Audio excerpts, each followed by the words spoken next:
What's up guys, this is Cher talking, welcome back to my channel. In today's video, I'll be making a full review for the Romancing Festival Anya banner that brings Anya, a character with multiple purposes. She can farm, she can be used in boss fights for attack down, buff break, and she also gives BP passively to change the attack cycle of farming characters. Then we have Leon, a second version that actually adds more utility and mechanics into the original version, but does not totally replace. You can use this version of Leon or the other one in different situations. And Zozma, a sword user that can heal and can also apply some effects, but it's not the main character here. We'll be talking mostly about Anya and Leon. Well, let's start with Leon. Well, this version of Leon has a different focus. You have a much higher intelligence now, even double arrows for that, because he can use a wind spell, and you need to forge a wind gun in order to make full utility of this character. When you compare it to the past version, well, you only had 72%. Higher intelligence will also help this version of Leon apply debuffs by inheritance of that anti-material shot. It's a very strong attack, but then you can only inherit one skill. We'll be discussing this later. When you look on the attack sorting of the two styles, it's pretty similar. We have now 115 against 112, and a higher agility going from 86 now to 102. It's not that important because you actually want your buffer to buff Leon before Leon attacks. If he's too fast, he will be attacking before your buffer, but nothing changes too much here. The first version of Leon had a higher endurance and a higher will. Well, right now, the will is just 3 points lower, but we lost a lot of endurance, but that's not much of a problem because this Leon is also pretty strong when receiving damage. Now let's move for the passives. The first one is called Unyielding Tenacity. When HP gets to 0, you will revive once with 30% of your HP. You will not lose your LP, so that means that even if you have only 1 LP and you get attacked, this Leon will revive, and after that, when you are on critical, doesn't matter if you revive it or you reach it critical HP by yourself, your own attack will increase by 50%. That's pretty big, and it will also reduce all damage you receive by another 50. So this character also has high protect tension, decreasing damage at all times by 30%. Well, the first Leon only had 25. Now it's 30, kinda to compensate the lower endurance. And then when he gets to critical, it's 30% plus 50% reduction. This kinda makes him have a higher HP, but artificially, meaning that 30% HP on critical will feel like 60% or even more, depending on the boss behavior. Now, high protect tension also increases damage by 20%, and fired up 7 increases by another 40. So this version of Leon has 60% damage increase, while the past one only had 40%. 20 at all times and 40% when landing a weak attack. That means that this version of Leon is not that strong when attacking neutral enemies. Now this version always has 60% damage increase, meaning when attacking neutral enemies, the damage will be better. Now for skills, the first one is called Attack Revolver. For 4 BP and 1 LP, you will add a chase attack called Attack Chaser. This is a skill with C power and attacks only one enemy and grants attack boost of 10% damage increase. And this can be stacked 5 times if you use this skill 5 times. One thing that we need to understand is that attack boost of 10% does not translate into a direct 10% damage increase, because you already have the damage passives from the weapon, the damage passives from the character. It translates into an increase of around 4%, and each hit will keep adding that value, meaning that the hit number 5 will do around 20% more damage than the first on average. So this is actually usually an upgrade over the damage potential of the first Leon when we are talking about blunt damage. Well, and if you are on critical HP, you will do even more damage. So, should you use this all the time?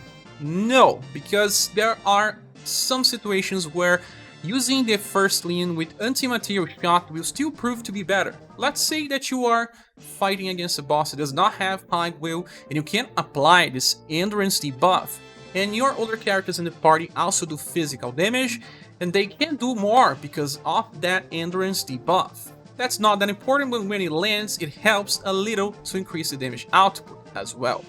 And when you are using this attack chaser, you are only increasing the damage for yourself. So it's hard to inherit the anti-material shot because this skill here, it's 8 BP cost, and you don't have BP regen when using attack chaser. That is different when you say wind chaser, the first Leon attack, was only the power, but also recovered 1 BP per hit. That is what allows Leon to always use anti-material shot and 5 shots of wind chaser when he's fully charged, and you know how powerful this is. Even if he does not apply the endurance debuff, the damage is insane, and we clear most bosses just by using this rotation. Now, if you inherit anti-material shot, you have to wait. Usually 3 turns you have enough BP to use that skill. Then you need to use a different rotation with this Leon. That can be opening with skill number 2, call it Slash Gust for 5 BP. You have a single target attack with 8 power and 29 mod, but it's a wind spell that uses slash damage. That also applies an effect called Defense Down, and this has a 15% value, but does not translate again into a 15% increase in damage. It should be around 5% because of the mechanics of the game. But it comes with a problem. You are opening with a slash attack, it costs 5 EP, he only gets 3 per turn. The effect is only for 1 turn, so the good thing, it will work for all the characters that attack after Leon as well. The bad part, well, it only lasts for 1 turn. Anti-material shot, it's a debuff effect, it lasts for 4. And the other problem is that you are opening with a slash attack and then switching to blunt if you are using attack revolver. The second skill was actually made so that you could use a different rotation.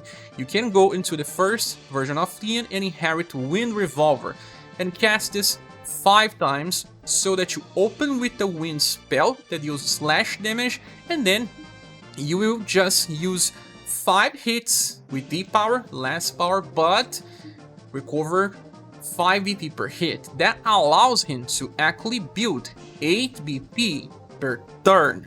That will be better when you are doing slash damage. That was made for slash cycles, while attack revolver is a cycle for blunt damage. Let's talk about skill number 3. It's called full power shot for 15 BP cost. You can use this skill that has a 4S damage with blunt and slash. It's nice because it covers the 2 main elements of Leon. You can save this for overdrive and you do plenty of damage with a big hit. But like I said, it's more for these cases where you don't need to apply the endurance debuff, it will not work, so you can actually save BP and use overdrive for big explosion. But you are only saving 3 BP per turn by use of Slash Gust.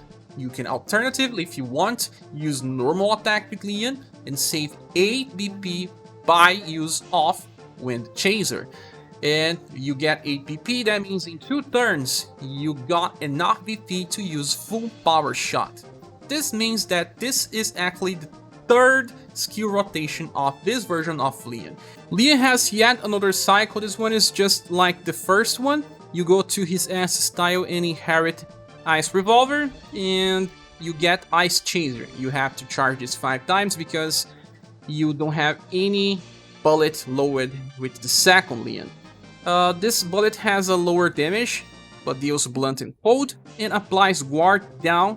Small effect that will reduce the guard from the enemy by 15%. Again, it translates into 5% damage increase on average. At least this one lasts for 2 turns. That means that after Leon attacks, your other characters can attack and they will take benefit, and even if they change the attack order, they will always be capable of doing more damage because Leon applied this effect. but Ice Chaser is not as strong as the other bullets, and Leon gets a future style in JP that is more focused on cold damage. This Leon here will be a better blunt and slash damage dealer in most situations.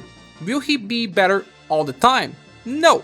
Why? Because this Leon needs one extra turn to load all bullets. He does not come with one preload, so you lose one turn of damage, and we know how strong Leon is. Losing one turn can mean a lot. If you can kill a boss in 8 turns, for example, with Leon attacking on turn 5, 6, 7, and 8, then using the first Leon may still be a better idea, because you attack it 4 times in 8 turns.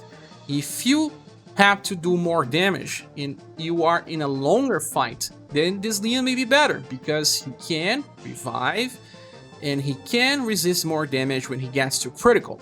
Critical HP is 30%, so happens many times. Besides that point, this Leon will still be as useful as the first one. Let's say you are in a boss fight, I have to guarantee you will be able to clear with any of the 2 styles. But you may need to retry with the first Leon. This one will need less retries because he is more sustainable. So this is the impact of this version of Leon. It just adds more mechanics and skill rotations into Leon. It does not make him much stronger. Sometimes he will be stronger, sometimes he will do even a little less damage depending on the number of turns that you have in a fight.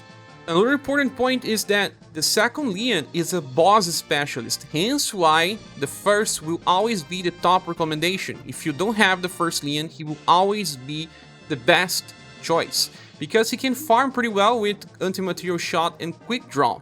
In events where you will have only one enemy, he can farm very nicely. He also increases damage of the party by 10% because of full prep. So useful in boss fights and in farming, while the second Leon is just a boss specialist. But because he's Leon, he still deals insane amounts of damage and will be receiving an overpowered grade in our tier list. Is he skippable? Yes, but a very powerful unit. Now let's discuss the next version of Leon from JP. He has very similar status, but what makes this character different is the skills and passives. This time he's all about cold and slash. The first attack, the Frozen Chaser, it's just like Wind Chaser, you have to load, but this version gets one free chase by the start, so you have to charge only 4 bullets, and it also recovers 1 BP by each hit, just like Wind Chaser with different elements. The second skill is called Gunner Assault and has B power, pretty close to A. And he is actually used for AoE farming because he starts the fight with 12 and recovers 3 BP if he didn't get hit. When you are farming, you don't get hit, so he can attack multiple times. And in boss fights, if he does not get hit, it will also allow him to use stronger attacks more often. He also has a damage reduction passive, the reducing damage by 30%, and he gets a total of 50% damage increase, pretty similar to the current Leon. It's more about adding even more strategies and cycles into the character. The next character is Anya, guided by the light. She's a rapier user with sun element. That means that she can cast spells, and it's actually a hybrid unit with a focus on 3 different status: dexterity, agility, and intelligence. She can use rapier skills and sun element spells, so hence why she needed higher values. Her endurance is kinda bad, only 61%, but her will is average with 80. The first passive is called Mass Power Charge. On start of the battle, that means even before you enter a turn, she will recover all surviving alliance BP by 1, including herself. This is actually pretty nice and comes with Anya. Let's say you have a skill that costs 11 BP, but you only starts with 10. And you bring Anya to the party, that character will now start with 11 and be capable of using that 11 VP skill from the start, changing some characters for much better. Second passive is called Mysterious Bound 1. On the start of a round, she will recover all surviving allies BP by 1 again. But because it's on the start of a round, you can only take benefit of this on the next turn. She will also buff all surviving allies status by 15%. So, let's say you have a martial artist, she will be able to buff both STR and agility to take full advantage. Also intelligence for mages, dexterity for gunners, rapiers and bow users, for example. So, all the characters in your party will do more damage because of this buff.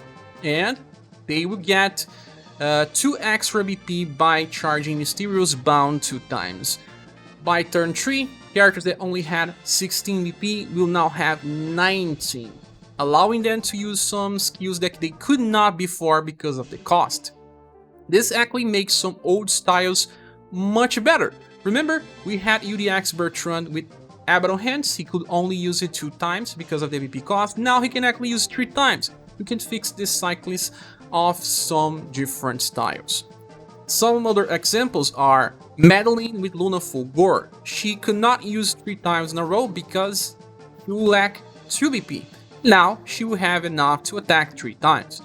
Another example, you have Arpina with Crossbreak. If you have the second Global Access style that was released recently and you inherit Crossbreak, now you can use that skill 3 times, allowing you to farm stages with only 1 enemy, because that skill does plenty of damage. You still have to bring Anya, and that means you can only train 3 characters, but sometimes this will be very interesting, allowing for things that could not happen before.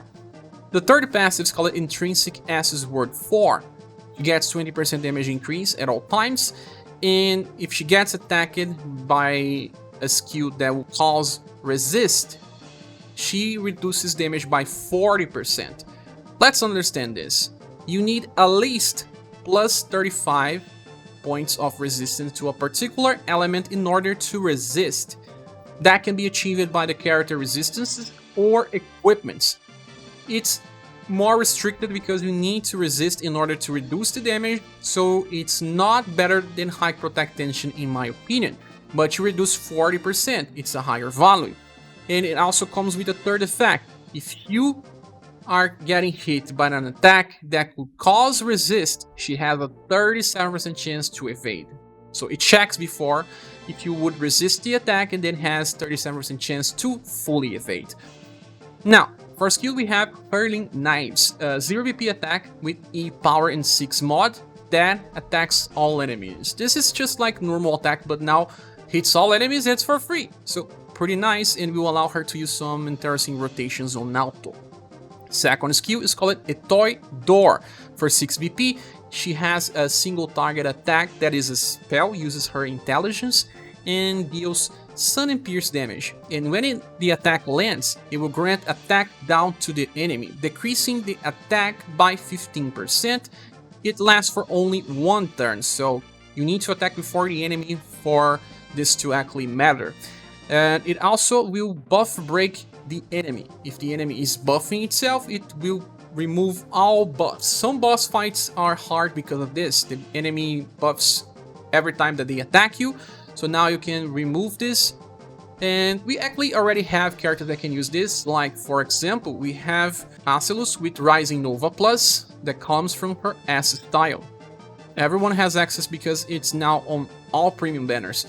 Another characters that can do this are people like Rouge and Rock Bouquet, because they get this from their styles. Rouge gets from the S style Dark Wash, Rock Bouquet gets from her S style from Tower, and there is also a version of Barbara with the same skill.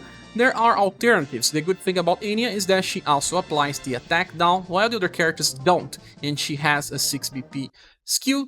That means that she can always use it at least every 2 turns, while Dark Wash is 10 BP cost, and if you're not using Rouge, most characters will have 3 turns in order to be able to use that again.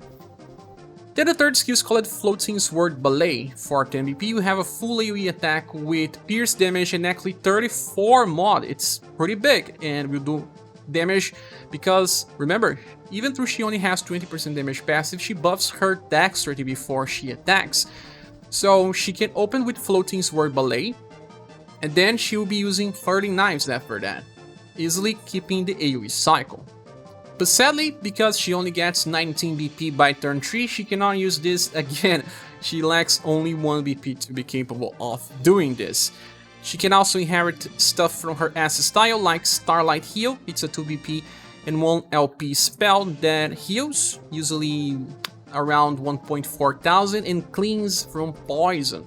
So you can use her for remembrance if you really need to heal, or in boss fights where you are buff breaking, you can also heal when needed. Since it's pretty cheap, it will not affect your cycles. The second skill is Sword Ballet Plus, and it's B power 25 mod, actually pretty strong for the cost, and she can use this 2 times in a row. She will combo pretty well with 2 characters that can also do the same, being Monica with her last Rapier style. She can use it by inheritance. She has enough to use it 2 times, inheriting from the S style. Or you can also pair her together with Darkid. They will also work well together because he gets the same by the use of his UDX style. This is the UDX style, and he inherits Sword Ballet from his free welfare style. So using 2 of them will be capable of farming some stages. Not all of them, but it's something that will work. If you also inherit Sword Ballet Plus, she can open with Floating Sword Ballet and use Sword Ballet Plus by wave number 3. Still pretty good damage and better than some other characters' rotations. And the last inheritance is Golden Notes Plus, a 9 BP skill that deals triple S damage with 68 mod. This is a very high mod for triple S attack. For the cost, it's pretty strong, and she can use this on turn 1 and then again on turn 3 if you want to use her for farming. It may work depending on the situations.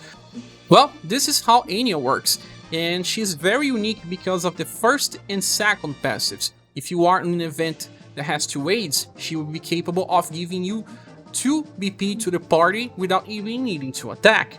If you are in a story stage, 3 waves, she will be capable of giving 3 BP to the party, while buffing the status of everyone at the start of a round. This allows some characters to be capable of doing more damage or being capable of soloing when they could not before. Remember those stages that you were missing by just a little amount of damage? Now Anya will allow you to kill the enemies because she buffs all status. Remember those situations where you had a character that was just so close of using the same attack 3 times? Now you can, because Anya will fix that as well. But is Anya a must? Well, some can say that no. But I do believe that having characters with different mechanics adds more joy when playing the game. And you will have that moment where you say, well, this was only possible because I pulled it for this character. It's hard to measure the impact of Anya. She was used a lot on JP from what I heard, but then in the future, from what I heard, the characters will already come with perfect cycles. JP has characters with very nice rotations without the need of Anya, but I do believe that her value still stays because of being such a unique character that does not even need to attack to make her squad work better. She receives a triple S grade in our tier list by being such a unique character. The next version of Anya is very good. She has the same focus on intelligence, dexterity, and agility. The other status are pretty much similar, but she comes with a very nice skill called Quatre Luminaire, an attack with triple S power, double elements, and will apply attack down and defense down. Does not rely on intelligence, and this stacks with another attack downs and defense downs, and also stack with 1 morale down or 1 guard down. Guard down and morale down are more common, while attack down and defense down are more unique, hence why they can stack. She also has a full AoE heal that casts guard up. It's just like Ring of Life but better, and a 0 BP attack that can debuff intelligence. She gets heat ups. The longer the fight, the better she gets. When on full HP, she gets more damage. Lower than full, she gets damage resistance. So a character with multiple usages and just increments the utility of Anya. The last character is Zozma, and he is a mystic hybrid that can use shadow spells. This comes with a price. We have only 110% STR, 110% intelligence. It's not so high because he needs both status, and his agility is 96%, because agility still affects accuracy of spells. Because of that, he loses a lot of endurance and will, with only 50% for both. His dexterity is also pretty low, he can even miss against very hard challenges. When compared to his past version, you get 10% more than before. Now, the first passive is Mystic Power, a passive that you can find in many mystics. 25% chance to buff all status by 20% and also gets 3 VP. It's nice, but it's not reliable. The second one is called Breath of Vigoration. When he attacks, he recovers HP by around 170s and also 1 VP, so he gets 4 VP per turn. Then we have Great Block Tension. Attack increases by 30% and he decreases damage taken by 25. Similar to High Protect Tension, but offers more offense than defense. The first skill is called Magic Heal. For 2 BP and 1 LP, you have Heal spell cleanses the target from all status elements. He will be healing for around 2k if you max. The second skill is called Pain Doubler. For 6 BP, you have a full AoE attack with Shadow Element, only B power, and applies Guard Down Medium that lasts for 2 turns. So pretty weak by itself. Minus 25% guard in the enemies does not translate to 25% increase in your damage output. It should be something around 10%, so I don't see the reason for using this at all. And you still need a sword with the shadow element in order to take full advantage of this. At least the heal does not rely on shadow attribute. Now, skill number 3 is called Gale Mirage Blade. For 8 PP, you get a full AoE attack that is also fast and deals slash and pierce damage with B power only. Well, for the cost, it's not bad, and he covers 2 elements. He can use it on turn 1. If he triggers his passive, he can use again on turn 2, but when you're farming, you cannot rely on passives that trigger with a chance. So usually turn 1 and then again on turn 3. If you are farming story mode, it makes more sense, but that's because you are using someone else as your main damage dealer and Zozma is just a support, and we have plenty of other characters with better damage than Zozma. From Inheritance, we can give a look on his past version, but well, we have Mirage Step. This one can be amplified into Mirage Step Plus. It has the power and a chance to debuff intelligence. I believe that the first Zozma is still better as a debuffer, because he keeps buffing his intelligence and STR with each hit, but he may miss easily because of lower status and does not have any damage reduction passive. If you can debuff with the second Zozma, this is better because he has better sustain, and you can inherit that Mirage Step Plus, and when you get Mystic Power to trigger, sometimes you can change and use Gale Mirage Blade when you have enough VP, but how many situations will this matter? I don't know. Then we have Lava Shot. This is a 7 VP attack with 3 hits that actually deals good enough damage. 3 hits, it's triple S damage, and you need a Shadow Sword in order to do full damage. Then there is Blood Rage Plus, a 10 VP skill that has triple S damage. It's more because of the slash, because Lava Shot is pure Shadow. It also has a chance to debuff Endurance. It's okay, but it's more for those scenarios where you want to train your Zozma and he can contribute with damage. You would not be using him for nuke on bossing unless, well, you are on Remembrance and you block him because of the magic heal and you reach that overdrive moment where you want to do extra damage. Sadly, Zozma is an extremely limited character. You will only remember about him on Remembrance battle if you don't have any other better healer, or when the game locks you into SaGa Frontier 1 characters. That hardly happens. There will be a version of Princess White Rose that uses swords, and you can also inherit her heal spell, so it's a much better investment. Because of that, Zozma only takes an S grade and will even get lower than that as time goes. Now back to the banner image. Is this banner worth summoning for? In my opinion, yes, but also no. This is also similar to the case with Matriarch, where Matriarch number 5 is a side grade to Matriarch number 4, better in some situations, worse in others. This Leon is better in some situations, worse in others when compared to the first Leon. Anya is a very nice support unit that is pretty unique, and by Leon being an overpowered tier and Anya being on triple S, this banner will receive a gold award. But if we're talking about a free-to-play perspective, and for people that want to save gens, if you have the first Leon, then this banner will be a silver award for you. Because Sometimes it's better to summon on banners where you get a character that changes how you fight against some content. Like Time, for example, he made a bigger impact than just getting yet another version of Leon. But if you are a player that likes hard challenges, likes new ways of clearing content, then this banner may serve you well. Besides Zozma, because Zozma is not good and you will just forget about him. But that is my opinion. What is yours? Please say here in the comments. I will be pulling. I already started. Have Leon, but I'm still after Anya. Thanks so much for watching this video. Please subscribe if you haven't. If you want to support the channel, there are links here on the description of the video. Don't forget to join our Discord server. We talk about SaGa all days. And hope to see you soon in the next video. Bye.